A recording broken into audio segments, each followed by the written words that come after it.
Hi guys, welcome to my channel colours of cooking. ఇవాళ నేను మీకు మన all time favourite Puri with curry recipe చూపిస్తున్నాను. బయట టిఫిన్ సెంటర్స్లో కానీ హోటల్స్లో కానీ వెళ్ళినప్పుడల్లా పూరీని ఆర్డర్ చేసుకుంటూ తింటూ ఉంటాం.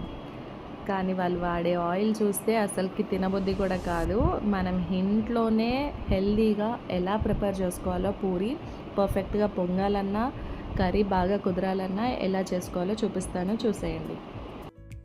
సో ఫస్ట్ పూరీ పిండి కోసం ఒక 1.5 కప్ వరకు గోధుమ పిండి తీసుకున్నాను.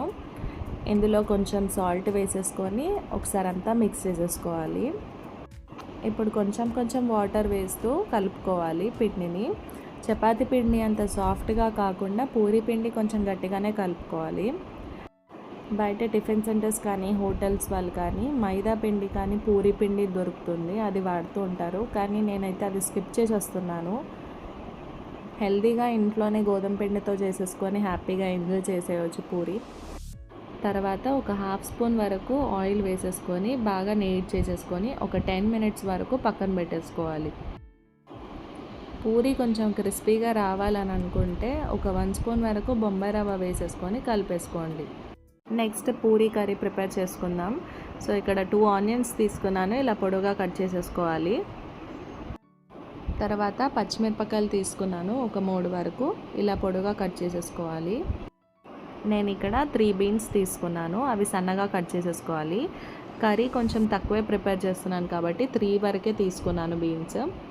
అలాగే ఒక చిన్న క్యారెట్ తీసుకోవాలి, పీల్ ఆఫ్ చేసేసి అది కూడా సన్నగా కట్ చేసేసుకోవాలి. ఏ వెజిటేబుల్స్ అన్నా వేసుకోవచ్చు, మీకు ఒకవేళ దొరికితే పచ్చి బఠానీలు, క్యాప్సికమ్ కూడా వేసుకోండి, ఏదైనా మన చాయిస్ అండి వెజిటేబుల్స్లో. తర్వాత ఒక టొమాటో తీసేసుకొని ఇలా పొడవుగా కట్ చేసేసుకోవాలి. అండ్ నెక్స్ట్ ఇక్కడ స్టవ్ మీద ఒక ప్యాన్ పెట్టేసుకొని ఇప్పుడు ఒక 1/2 కప్పు వరకు శనగపిండి తీసుకున్నాను. ఫస్ట్ ఇది మంటని సిమ్లో పెట్టేసుకొని రోస్ట్ చేసుకోవాలి. ఒక 2 మినిట్స్ వరకు శనగపిండిని బాగా ఫ్రై చేసుకోవాలి. ఇలా ఫ్రై చేసుకుంటే కర్రీ టేస్ట్ బాగుంటుంది, అలాగే కుకింగ్ టైం కూడా తక్కువే పడుతుంది. ఒకవేళ మనం ఫ్రై చేసుకోకపోతే శనగపిండి పచ్చివాసన పోయేంత వరకు కుక్ చేసుకోవాలి. సో అక్కడ మనకి టైం కన్జ్యూమింగ్ ఎక్కువ ఉంటుంది. ఇప్పుడు స్టవ్ మీద కడాయి పెట్టి ఒక 2 స్పూన్స్ వరకు ఆయిల్ వేసేసుకొని ఒక 1/2 స్పూన్ వరకు శనగపప్పు, మినపప్పు, జీలకర్ర, ఆవాలు వేసేసుకొని ఒకసారి కలుపుకోవాలి. ఒక ఎండుమిరపకాయ తీసుకొని ఇలా చిన్నగా కట్ చేసేసి వేసుకున్నాను. అలాగే మనం కట్ చేసుకున్న వెజిటేబుల్స్ ఆనియన్స్, పచ్చిమిరపకాయలు, క్యారెట్, బీన్స్ అన్నీ వేసేసుకొని కలుపుకోవాలి. ఇప్పుడు కొంచెం సాల్ట్ వేసుకొని కలిపేసుకోవాలి. ఇలా సాల్ట్ వేయడం వల్ల తొందరగా సాఫ్ట్ అయిపోతాయి. అలాగే కొంచెం కరివేపాకు వేసుకొని మొత్తం ఒకసారి మిక్స్ చేసేసుకోవాలి. నెక్స్ట్ మనం కట్ చేసి పెట్టుకున్న టొమాటోస్ కూడా వేసేసుకొని మొత్తం కలిపేసుకోవాలి. ఇవి కొంచెం మగ్గడానికి టైం పడుతుంది కాబట్టి మనం ఆల్రెడీ రోస్ట్ చేసి పెట్టుకున్న శనగపిండిలో కొంచెం కొంచెం వాటర్ వేసి లమ్స్ ఏం లేకుండా ఇలా లిక్విడ్ లాగా చేసుకోవాలి. నేను ముందుగానే కుక్కర్లో ఒక 2 ఆలుగడ్డలు వేసేసి 2 విజిల్స్ వచ్చే వరకు కుక్ చేసుకున్నాను. ఇలా పొట్టు తీసేసి పక్కన పెట్టేసుకోవాలి. అండ్ ఇక్కడ టొమాటోస్, ఆనియన్స్ బాగా ఫ్రై అయిపోయింది. ఇప్పుడు ఒక 1/2 గ్లాస్ వరకు వాటర్ పోసేసుకొని అలాగే మనం కలిపి పెట్టుకున్న శనగపిండి కూడా మొత్తం వేసేసి కంటిన్యూస్గా స్టర్ చేసుకోవాలి. కొంచెం సరిపోయేంత సాల్ట్, అలాగే కొంచెం పసుపు మొత్తం వేసేసుకొని అంతా కలిపేసుకోవాలి. తర్వాత మనం ఉడకపెట్టుకున్న ఆలుగడ్డని ఇలా చేత్తోని స్మాష్ చేసుకోవాలి. మరీ మెత్తగా చేసుకోవద్దు, కొంచెం పీసెస్గానే ఉండాలి. మొత్తం అంతా కర్రీలో వేసేసుకోవాలి. అంతా బాగా మిక్స్ చేసుకున్న తర్వాత ఒక 1/2 టీ గ్లాస్ వరకు వాటర్ పోసేసుకొని మిక్స్ చేసుకోవాలి. తర్వాత ఒక 2 మినిట్స్ వరకు మూత పెట్టేసుకొని కుక్ చేసుకోవాలి. అండ్ ఇప్పుడు ఫైనల్గా కొత్తిమీరని కట్ చేసేసి వేసేసుకోవాలి. మొత్తం ఒకసారి మిక్స్ చేసి స్టవ్ ఆఫ్ చేయాలి. పూరీ కర్రీ రెడీ అయిపోయింది.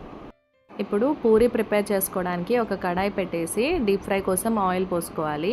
ఒక 10 మినిట్స్ సేపు నానబెట్టుకున్నాం కదా పూరీ పిండిని, ఇలా చిన్న చిన్న బాల్స్ లాగా చేసేసుకోవాలి. ఆయిల్ బాగా వేడి కావడానికి టైం పడుతుంది కాబట్టి సో ఇక్కడ నేను అన్ని పూరీలు చిన్న చిన్నగా ఇలా ప్రిపేర్ చేసుకుంటున్నాను. ఆయిల్ ఎంత వేడి కావాలంటే మనకి ఆయిల్ నుంచి ఇలా పొగల్లాగా కనిపించాలన్నమాట. సో అంత వేడి కావాలి. అలా అన్ని పూరీలు ప్రిపేర్ చేసుకున్న తర్వాత ఇప్పుడు ఆయిల్ బాగా వేడైపోయింది. ఒక్కొక్క పూరీ వేసేసి ఫ్రై చేసుకోవాలి. పూరీలు బాగా పొంగాలి అని అంటే ఆయిల్ బాగా వేడి అవుతేనే పూరీలు బాగా పొంగుతాయి. అండ్ ఆయిల్ కూడా అసలు పీల్చదు. ఒకవేళ మీరు ఆయిల్ వేడి కాకుండా ఇలా పూరీలు వేస్తే ఒకటి పూరీలు పొంగవు అండ్ ఆయిల్ కూడా బాగా పీల్చేస్తుంది. సో ఇదే మెయిన్ టిప్ పూరీస్ ఫ్రై చేసుకోవడానికి. చూస్తున్నారు కదా ఆయిల్లో వేస్తున్న ప్రతి ఒక్క పూరీ ఎలా పొంగుతుందో. సో మీరు ఎవరన్నా పూరీలు చేస్తుంటే ఆయిల్ బాగా పీల్చేస్తుంది అని అనుకుంటే ఇలా నేను చూపించినట్టు పూరీలు చేయండి. అసలు ఆయిల్ కూడా పీల్చదు అండ్ బాగా పొంగుతాయి. ఇలా గోల్డెన్ కలర్గా మంచిగా ఉంటాయి. చల్లారిన తర్వాత కూడా పూరీలు ఇలానే ఉంటాయి. అంతే అండి, వేడివేడిగా Puri and Puri curry 2 ready అయిపోయాయి. బయట టిఫిన్ సెంటర్స్లో తినేదానికంటే ఇంట్లోనే మీరు ఇలా హెల్తీగా ఆయిల్ ఏం పీల్చకుండా నేను చూపించినట్టు పూరీలు చేసుకొని తినేసేయండి. బ్రేక్ఫాస్ట్కి బాగా ఎంజాయ్ చేస్తారు. మీకు ఈ వీడియో కనుక నచ్చినట్లయితే ప్లీజ్ ఒక లైక్, షేర్ అండ్ సబ్స్క్రైబ్ చేసేసుకోండి. థ్యాంక్స్ ఫర్ వాచింగ్ అండి. బాయ్.